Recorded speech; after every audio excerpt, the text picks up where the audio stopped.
Shogun has come to its conclusion, and with it my final breakdown video. Almost 3 weeks later, but hey man, better late than never. With so many characters having their stories end, what were the similarities and differences with their book counterparts, and what were the true meanings of the scenes we saw in the show? First we have Yabu. We start the episode with a guilt-stricken Yabu waking up Blackthorne and looking over Mariko's dead body as Blackthorne holds her. We fast forward and see Ishido paying a visit to Yabu. He praises his efforts, and here we're shown that Yabu has gone a little mad. While he still has some of his wits about him, he seems to be a bit shell-shocked, seeing imaginary catfish and acting very erratic, fearful and nervous. Ishido realizes this and orders him to return to his domain in Izu, probably hoping that he'd regain some of his sanity there, and tells him to gather his army and wait for his orders. As he arrives in Anjiro, he's captured by Toranaga's forces. It's revealed that Toranaga found out through one of the ladies with Mariko in the room that Yabu apologized after the explosion,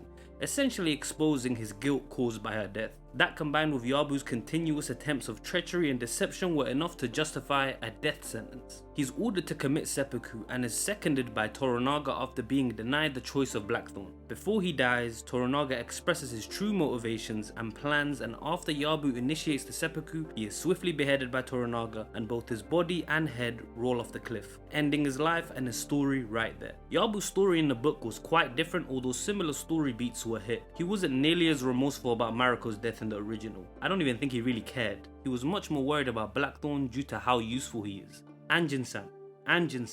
Blackthorne was still in shock, his ears ringing, eyes hardly seeing, his face a mass of bruises and powder burns. Is he dead? Yabu asked. Almost. I don't know about his ears, Yabu-sama, the doctor said. He may be bleeding inside.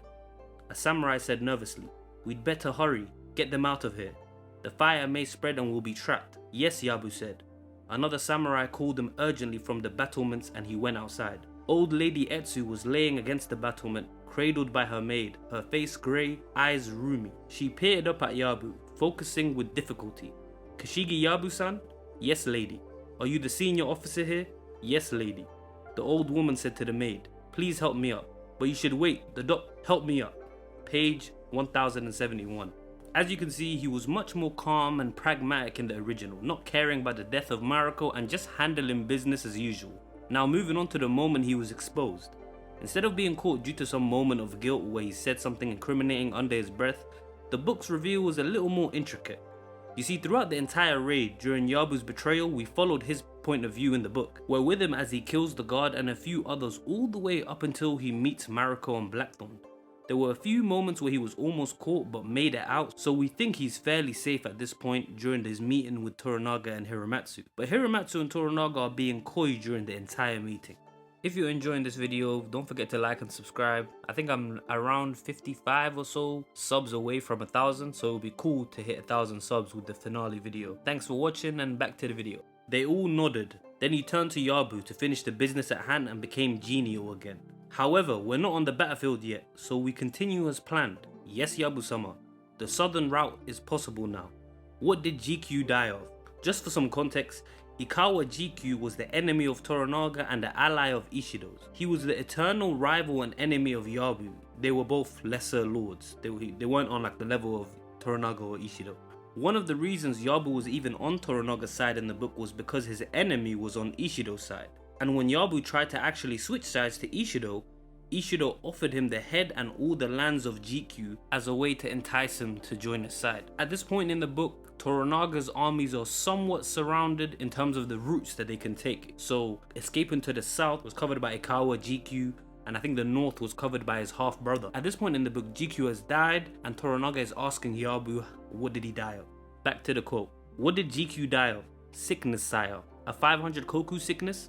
Yabu laughed, but inwardly he was rabid that Toranaga had breached his security net. Yes, he said. I would presume so, sire. My brother told you?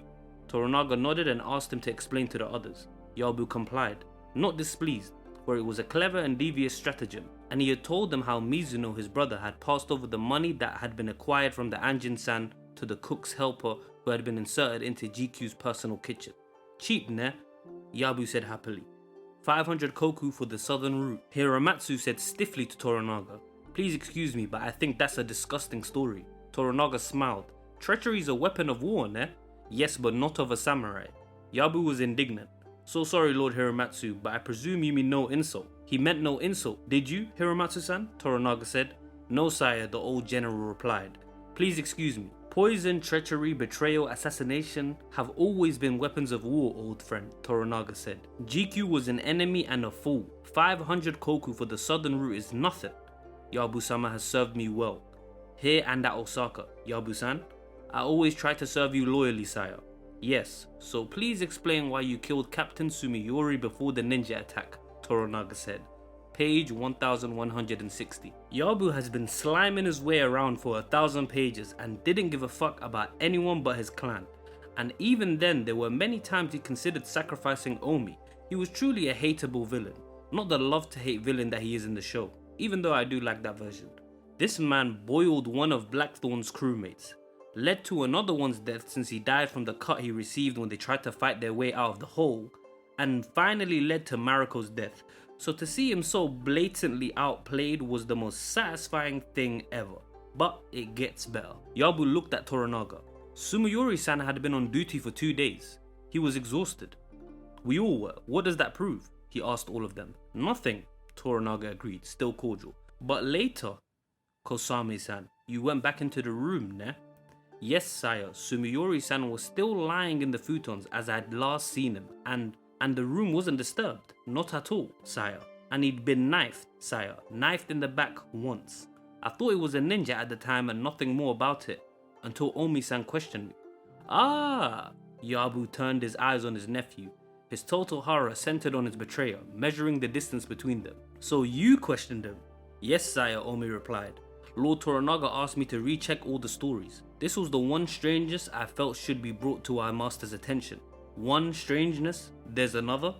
Page 1161. I told you it got better, didn't I? This part made it even sweeter. The person who was the lead investigator and questioned all the guards and servants present was none other than Omi, his nephew whom he treated so poorly for so long, who had his own ambitions and goals. But Yabu was an intelligent man, and all he needed was plausible deniability, and his position would do the rest. If he could find a crack in the story, he would attack it and leverage his position as a higher-ranking samurai to get out of the situation. Omi continued. Following Lord Toranaga's order, I questioned the servants who survived the attack, sire. There were 2. So sorry, but they both said you went through their quarters with one samurai and returned shortly afterwards alone, shouting, "Ninja!" Then they rushed us and killed the poor fellow with a spear and a sword and almost overran me. I had to retreat to give the alarm. Yabu turned to Toranaga, carefully putting his feet in a better attack position. I've already told you this, sire, both personally and in my written report. What have servants to do with me? Well, Omi-san, Toranaga asked. So sorry, Yabu-sama, Omi said, but both saw you open the bolts of a secret door in the dungeon and heard you say to the ninja, I am Kashigi Yabu. This alone gave them time to hide from the massacre. Yabu's hand moved a fraction. Instantly, Sudara leapt in front of Toranaga to protect him, and in the same moment, Hiramatsu's sword was flashing at Yabu's neck. Hold! Toranaga ordered. Hiramatsu's sword stopped, his control miraculous. Page 1161. Man, RIP to Hiramatsu. I wish we got a similar scene like this in the show, demonstrating his skill and sheer control with the blade. Sure, we got that cool scene of him committing the seppuku that showed his resolve, but it would have been so cool to see more of the warrior side of the lovable grandpa we got in the show. I love this depiction in that version too, but man, you can never get enough of this character, so fun. Yabu made no overt motion. He stared at them, then laughed insolently. Am I a filthy Ronin who'd attack his liege lord? This is Kashigi Yabu, lord of the Izu, Suruga and Totomi, ne? He looked discreetly at Toranaga. What am I accused of, sire? Helping ninja? Ridiculous. What have servants' fantasies to do with me? They're liars. Or this fellow, who implies something that can't be proved and I can't defend? There's no proof, Yabu-sama, Toranaga said. I agree completely. There's no proof at all. Yabu-sama, did you do these things? Hiramatsu asked. Of course not. Toranaga said, but I think you did. So all your lands are forfeit. Please slit your belly today, before noon. The sentence was final. This was the supreme moment Yabu had prepared for all his life. Karma, he was thinking. His brain now working at frantic speed. There's nothing I can do. The order's legal. Toranaga's my liege lord. They can take my head or I can die with dignity. I'm dead either way. Omi betrayed me, but that is my karma. The servants were all to be put to death as a part of my plan, but 2 survived. And that is my karma. Be dignified, he told himself, groping for courage. Think clearly and responsibly. Page 1162. This was the moment in the book that the readers kind of gained respect for Yabu. While he was always a capable man who was respected by even Blackthorne, a man who hated him, his final moments kind of humanized him a little bit. The show lost some of the significance by making him a more sympathetic villain. He was such a dirtbag in the book, so by the end when he finally goes out like a boss, you can't help but respect it, as opposed to the show where he's kind of a bitch, groveling and mystified by Toranaga's greatness at the end. Sire, he began with a show of audacity. First, I'm guiltless of those crimes, Kosami's mistaken and the servants liars. Second, I'm the best battle general you have. I beg the honor of leading the charge down the Tokaido or the first place in the first battle, so my death will be of direct use. Toranaga said cordially, it's a good suggestion, Yabu-san, and I agree wholeheartedly that you're the best general for the musket regiment, but so sorry, I don't trust you. Please slit your belly by noon. Yabu dominated his blinding temper and fulfilled his honor as a samurai and as the leader of his clan with the totality of his self-sacrifice. I formally absolve my nephew Kashigi Omi-san from any responsibility in my betrayal and formally appoint him my heir. Toranaga was as surprised as everyone. Very well, Toranaga said. Yes, I think that's very wise, I agree. Izu is the hereditary fief of the Kashigi. I will it to him. Izu is no longer yours to give. You are my vassal, ne? Izu is one of my provinces, to give as I wish, ne? Yabu shrugged. I will it to him, even though, he laughed. It's a lifetime favor, ne? To ask is fair, your request is refused. And Yabu-san, all your final orders are subject to my approval. Buntaro-san, you will be the formal witness. Now Yabu-san, whom do you want as your second? Kashigi Omi-san. Toranaga glanced at Omi. Omi bowed, his face colorless. It will be my honor, he said. Page 1163. And like that, Yabu's fate was sealed. His gamble failed, his closest family betrayed him, and he was sentenced to death. No more plotting or scheming. Only conversation and seppuku awaited him. May I thank you humbly for giving me that honor, and also for making me your heir. I formally swear the Kashigi honor is safe in my hand. If I didn't think so, I wouldn't have suggested it. Yabu lowered his voice. You were right to betray me to Toranaga. I'd have done the same if I had been you, though it's all lies. It's Toranaga's excuse. He's always been jealous of my battle prowess, and my understanding of the guns and the value of the ship. It's all my idea. Page 1164. In his final moment, he gives Omi some instructions on what to do with the Kashigi and surprisingly compliments him, just like in the show, which is very uncharacteristic of Yabu in the original. He doesn't have any anger for Omi anymore, and after their conversation he sits and contemplates his death poem, before committing seppuku with Omi as his second, ending the saga of Kashigi Yabushige. Next we have Blackthorne. He spends the majority of the episode distraught about the loss of Mariko. We get a scene with him and Alvito discussing Mariko and Toranaga before he ultimately leaves for Anjiro. The final scene we get of Blackthorne is him and Buntaro making peace, with Buntaro joining the effort to pull the remains of Blackthorne's ship out, and Blackthorne giving him his water canteen. Blackthorne didn't get much focus on this part of the book, but with that being said, there was still quite a lot of cut scenes, the most important being the conclusion of his story arc with Alvito. In the book, they had a much more contentious relationship, since the Portuguese know the significance of an Englishman landing in Japan and hate the fact that he's gained favour with Toranaga. Mariko in the book tried multiple times to have them get along since she cared for them both, Blackthorne being her lover and Alvito being her priest and confidant at times. Their conversation also happens a while after her death and his ship being destroyed, so he's more level-headed and less grief-stricken by this point. Also, pilot. Also, before I go, I want to apologize for... Well, I'm glad the Father Visitor was there to save you, Alvito said. You apologize for my ship too? Blackthorne responded. Not for the Erasmus, though I had nothing to do with that. I apologize only for those men, Pesaro and the Captain General. I'm glad your ship's gone. Shigata Ganai. Father, soon I'll have another. What kind of craft will you try to build? One big enough and strong enough to attack the Black Ship? To sail home to England and defend myself against anyone? It will be a waste, all that labor.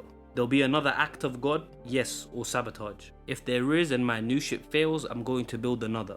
And if that fails, another.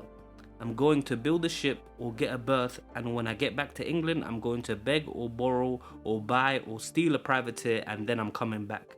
Yes, I know. That's why you will never leave. You know too much, Anjin-san. I told you that before and I'll say it again, but with no malice. Truly, you're a brave man, a fine adversary, one to respect, and I do. and there should be peace between us. We're going to see a lot of each other over the years, if any of us survive the war. Page 1195. There's a dream sequence that happened at the beginning of the episode. I heard that some people were confused and weren't sure if it was a scene in the future with an older Blackthorne, but that isn't the case. He spent the rest of his life in Japan and wouldn't make it back to England.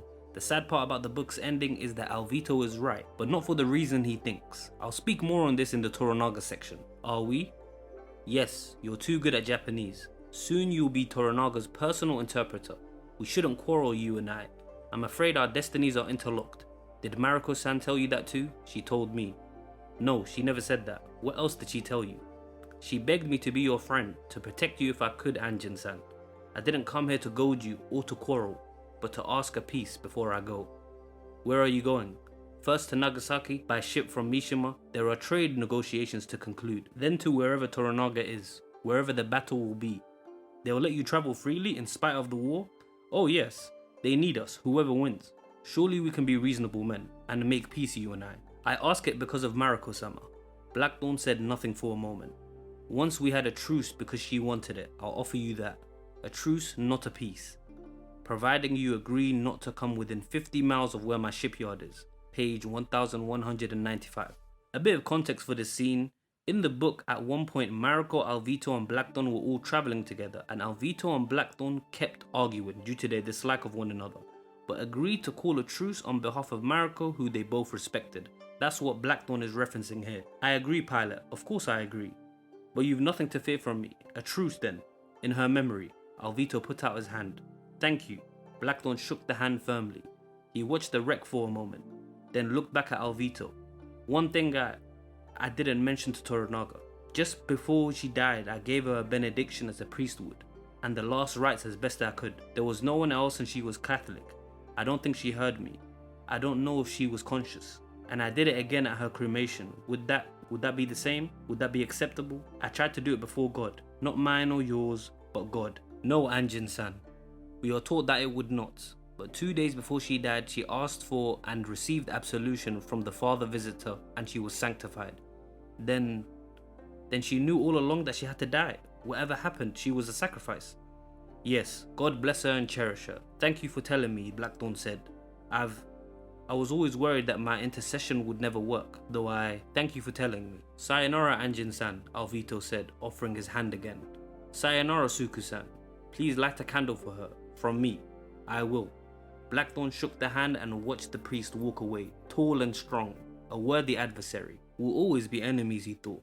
We both know it. Truce or no truce. Page 1196. And like that, the tale of John Blackthorne comes to an end, and the story of Toranaga, the true main character, begins. Like the show's version, Toranaga reveals his plans in the final chapter. However, it's done via monologue, and there are some implications that are darker and somewhat wholesome that differs the original from the show. Below was the wreck, and he noted that it had not yet moved, and he wondered how the Anjin-san would bring it ashore if it could not be pulled ashore. Because Anjin-san, you will bring it ashore, Toranaga told himself, quite certain. Oh yes, and you will build your ship, and I'll destroy her like I destroyed the other one. Or give her away, another sop to the Christians who are more important to me than your ships, my friend.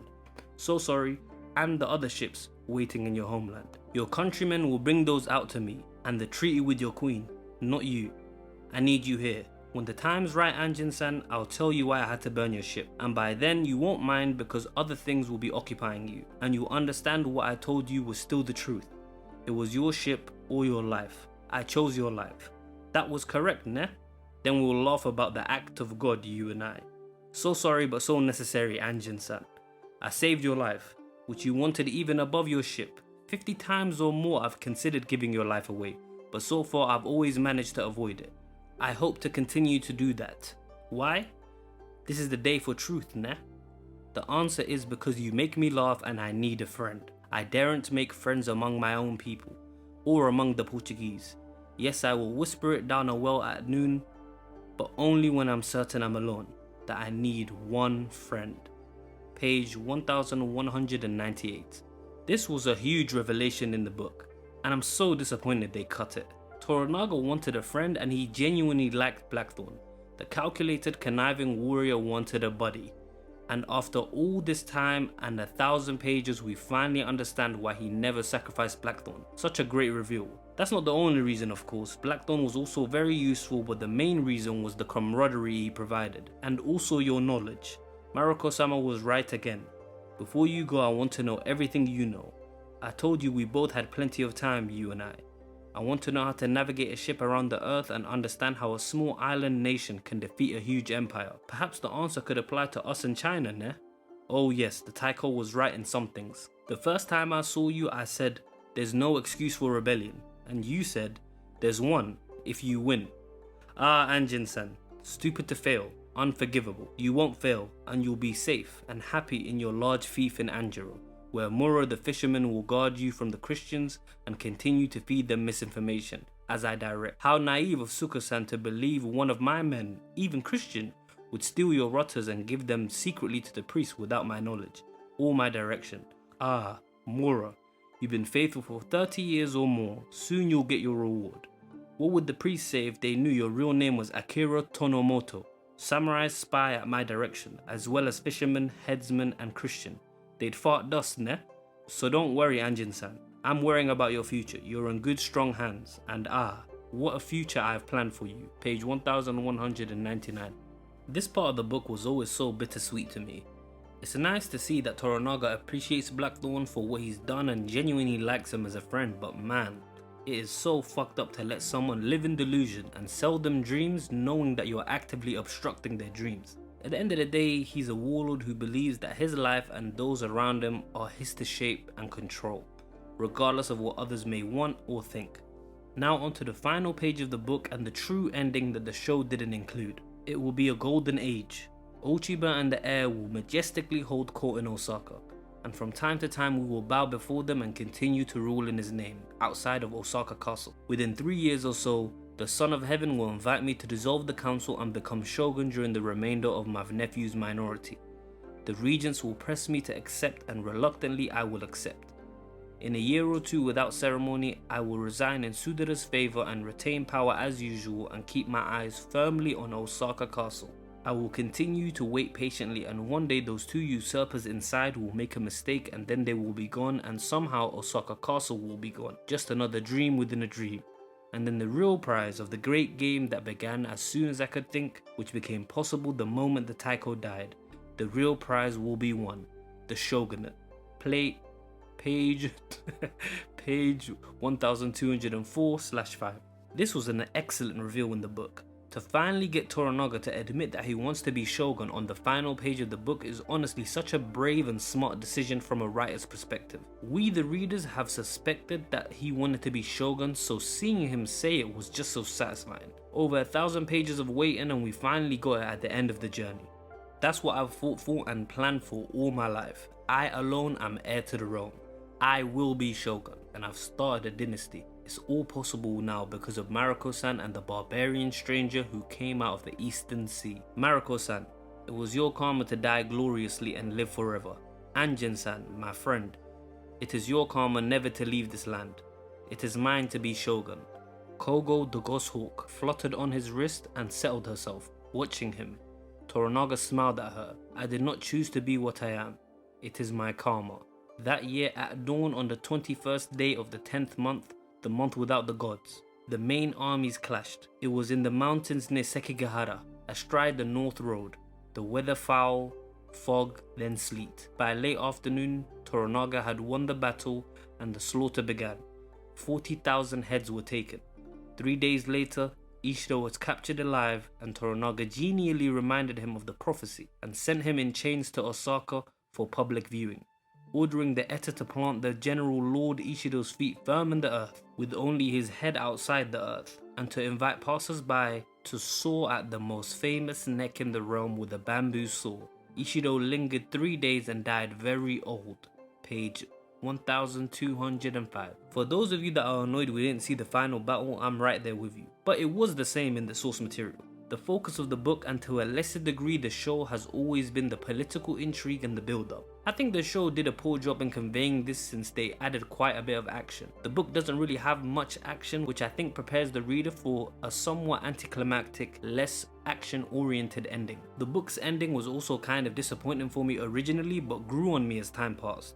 When I sat with it for a while, I realized while we didn't see the final battle, we did get a conclusion to every main character's story arc, which was really the point. Blackthorne, Yabu, Alvito, Buntaro, Ishido, and Toranaga all have their story arcs end fairly satisfyingly. While Toranaga's final monologue wasn't executed as well in the show, I still do like the ending, but not to the same degree. I think Blackthorne was the biggest weakness of the show. A lot of his story is unsatisfying because they skipped or either rushed most of the parts that made the ending satisfying. Outside of him though, Toranaga was interesting and Yabu was a fun character, and I think Ishido was acted well. Ochiba was an improvement on her book version, and the world, production and acting were all top notch. I don't think the people who wanted to see the big battle of Sekigahara were wrong, especially considering the fact that it's like the most famous large scale battle including samurai ever. But I would argue that most of the time the build up is usually more interesting than an actual battle, but that's neither here nor there. And that, my friends, is the true ending of Shogun. For now.